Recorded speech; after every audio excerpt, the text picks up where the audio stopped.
ശബരിമലയിൽ അയ്യപ്പ വിഗ്രഹത്തിൽ ചാർത്താനുള്ള തങ്ക അങ്കി ഘോഷയാത്ര ഇപ്പോൾ പമ്പയിൽ എത്തിയിട്ടുണ്ട്. അവിടെ നിന്ന് ശ്രീജിത്ത് ശ്രീകുമാരൻ വിവരങ്ങൾ നൽകും. ശ്രീജിത്ത്, ഘോഷയാത്ര പമ്പയിലെത്തി. അല്പസമയത്തിനകം അത് സന്നിധാനത്തേക്ക് ആ ഘോഷയാത്ര പോകും. പമ്പയിൽ ദേവസ്വം മന്ത്രി ഉൾപ്പെടെ ഘോഷയാത്രയെ സ്വീകരിക്കാനെത്തി എന്ന് ദൃശ്യങ്ങളിൽ വ്യക്തമാണ്.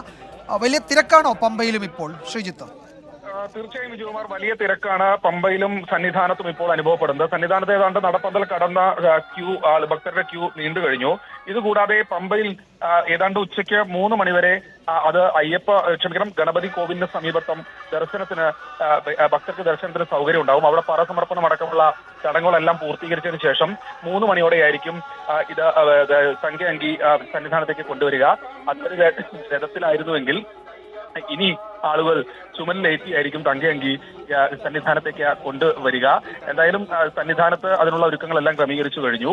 ദേവസ്വം ബോർഡ് പ്രസിഡന്റും അതുപോലെ തന്നെ ദേവസ്വം മന്ത്രിയും അടക്കമുള്ള പ്രമുഖരാണ് ഈ തങ്കയങ്കി ഇപ്പോൾ അവിടെ ഏറ്റുവാങ്ങിയിരിക്കുന്നത്. ഇപ്പോൾ ഗണപതി കോവിലിനടുത്ത് ഭക്തർക്ക് ദർശനത്തിന് വേണ്ടി തങ്കയങ്കി വെച്ചിരിക്കുകയാണ്. സമയം കൂടി ദർശനം തുടരും. 3 മണിയോടുകൂടി ഇത് കൃത്യമായ രീതിയിൽ ഇവിടേക്ക് ആചാരപൂർവ്വം ഇവിടേക്ക് എഴുന്നള്ളിക്കും. മരക്കൂട്ടത്ത് വെച്ച് ദേവസ്വം ബോർഡിന്റെ അധികൃതർ ഇത് വീണ്ടും സ്വീകരിക്കും.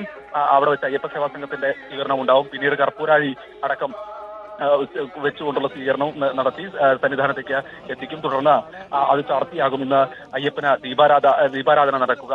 എന്തായാലും അതിനുള്ള ഒരുക്കങ്ങളെല്ലാം തന്നെ പൂർണ്ണമായി പൂർത്തിയായി കഴിഞ്ഞു. വിജയകുമാർ, ശബരിമല സന്നിധാനത്ത് ഭക്തർക്ക് നിയന്ത്രണമുണ്ട്. 1 മണിക്ക് ശേഷം ഭക്തരെ കയറ്റി വിടില്ല എന്നാണ് ഇതുവരെ അറിയിച്ചിട്ടുള്ളത്. എന്നാലും പോലീസിന്റെയും അതുപോലെ തന്നെ മറ്റ് ദേവസ്വം ഉദ്യോഗസ്ഥരെ. ശരി, ശ്രീജിത്ത് ശ്രീകുമാരനാണ് പമ്പയിൽ നിന്ന് വിവരങ്ങൾ നൽകിയത്. തങ്കയങ്കി ഘോഷയാത്ര പമ്പയിലെത്തി. 3 മണിയോടെ അവിടെ നിന്ന് സന്നിധാനത്തേക്ക് ഘോഷയാത്ര തുടരും.